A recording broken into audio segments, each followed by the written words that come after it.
of India has significantly increased import duties on gold and silver, more than doubling the tariff from 6% to 15% in a move aimed at curbing non-essential imports and protecting foreign exchange reserves. The decision comes amid growing pressure on India's external accounts, which have been strained by increased spending on crude oil and fertiliser imports, particularly in the backdrop of ongoing tensions in West Asia.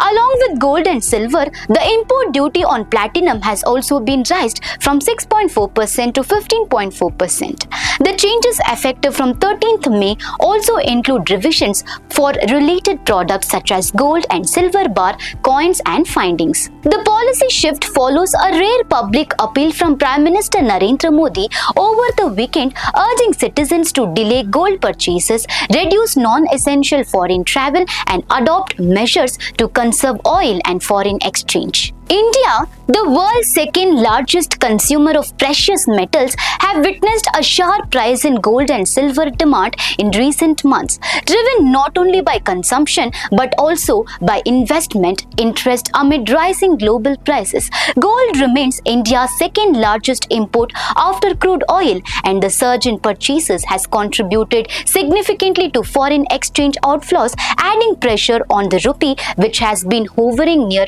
record lows. Official data shows that gold and silver imports surged by 26.7% year-on-year to $102.5 billion in financial year 2025 to 26. Their share on India's total imports also rose from 11.8% in 2024 to 25 to 14% in the current fiscal year. Authorities expect the steep increase in import duties to rise domestic prices of gold and silver, thereby discouraging excessive imports and easing pressure on the country's external financial position. For more such updates, stay tuned to Daily Salar Digital.